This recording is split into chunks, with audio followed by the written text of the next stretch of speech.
अस्सलाम वालेकुम क्लास। जैसा कि आप जानते हैं कि हमारी क्लासेस नहीं हो रही कोविड-19 की वजह से, इसलिए आपकी क्लासेस को ऑनलाइन ट्रांसफ़र किया गया है। इस सिलसिले में आज आपका पहला चैप्टर कवर किया जा रहा है and the chapter is the dying sun. This chapter has been written by sir James Jeans. This chapter is about scientific exploration of the fact कि दुनिया कैसे वजूद में आई, ये यूनिवर्स क्या है, गैलेक्सीज़ क्या है। तो इस चैप्टर में आप ये सब कुछ पढ़ेंगे। First of all I would like to discuss main points of the chapter, ताकि आपको समझ आ जाए कि what the whole chapter is all about. इस चैप्टर में आपको राइटर ने बताया है कि ये दुनिया कैसे वजूद में आई। First of all Sir James Jeans talks about the size of star. He says that the stars are very very big. They are of immense size. They are of gigantic size. सितारे इतने बड़े हैं, वो size में इतने बड़े हैं कि हम आम तौर पर इस चीज़ को इमेजिन नहीं कर सकते। इस बात को वाज़ह करने के लिए उन्होंने राइटर ने ये एग्ज़ाम्पल दी है कि सितारे इतने बड़े हैं कि एक सितारे में हमारी लाखों करोड़ों दुनियाएं समा सकती हैं। Secondly he talk about the vastness of the universe. Generally हमें आइडिया नहीं होता कि ये दुनिया कितनी वास्ट है, ये यूनिवर्स कितनी वास्ट है।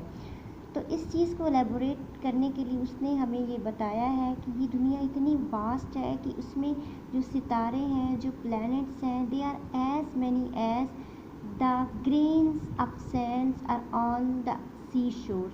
मीन्स कि इस सिमली से, इस कंपैरिजन से राइटर ने हमारे माइंड में एक इमेज ड्रॉ करने की कोशिश की है कि जितने सहरा पर समंदर के साहिल पर जितने रेत के ज़रात हैं, इस यूनिवर्स में या इस कायनात में इतने ज़्यादा सितारे हैं। सितारों की बात करने के बाद, उनकी साइज़ की बात करने के बाद, then he comes to the fact how this world come into the being. ये दुनिया जो है, ये एक दिन में वजूद में नहीं आई, ये दुनिया बहुत आहिस्ता आहिस्ता वजूद में आई। The process of coming into being of this earth और this galaxy has been almost million years old. In the very beginning there was a star that was wandering around without any aim. It was going here and there, but one day by chance on the way of that star there came another star.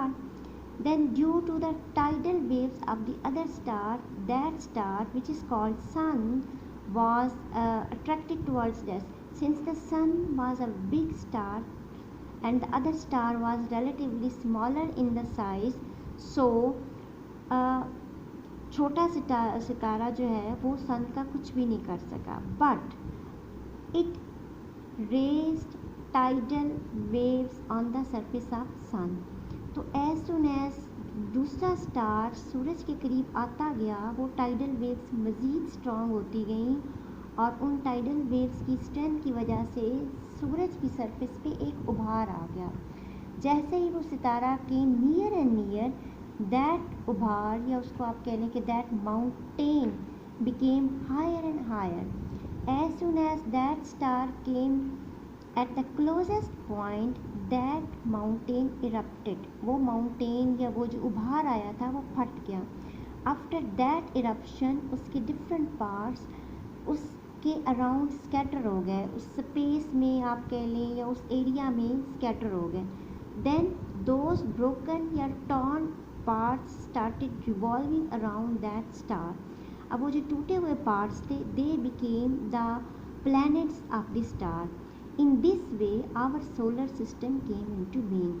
जो टूटे हुए उसके parts थे जिन्होंने सूरज के गिर्द revolve करना शुरू किया, they become our planets and the sun was as it is called sun now.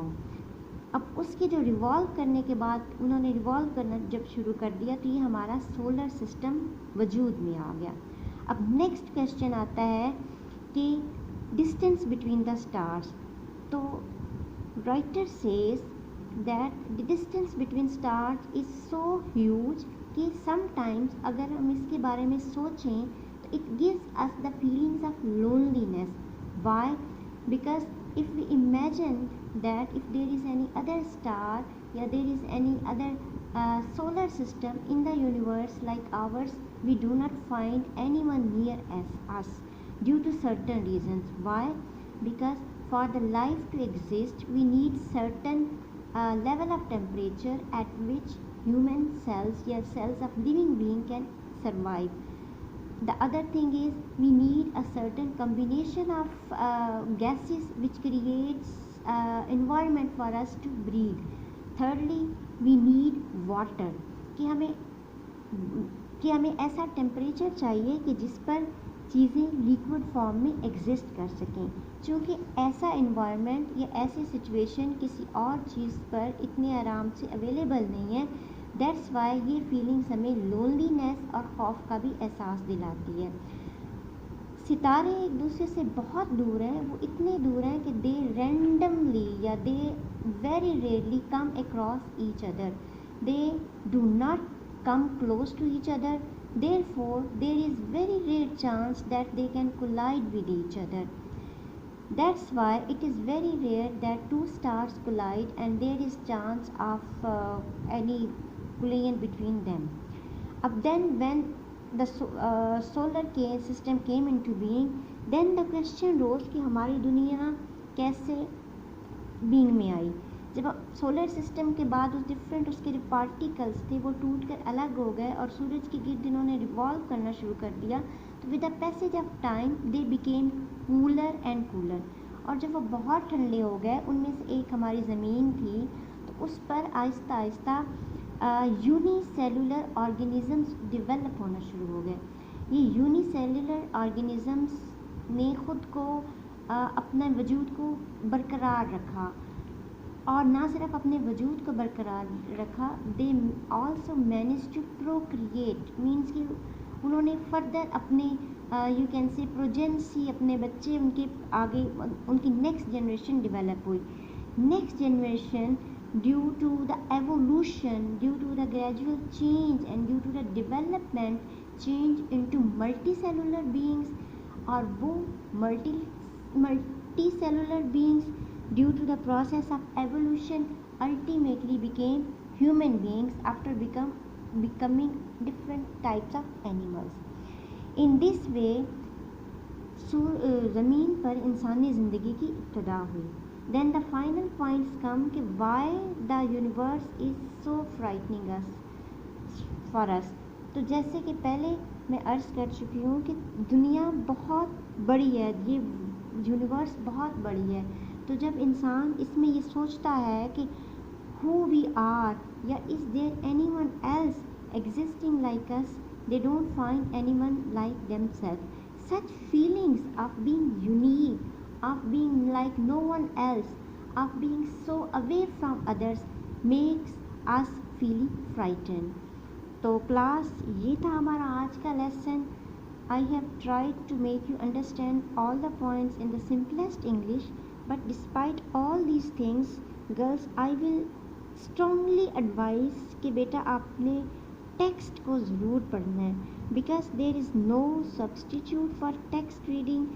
अगर आप टेक्स्ट को पढ़ेंगे, you will come to know the meanings of difficult words. You will come to unconsciously learn the grammar and you will come to develop your comprehension skills.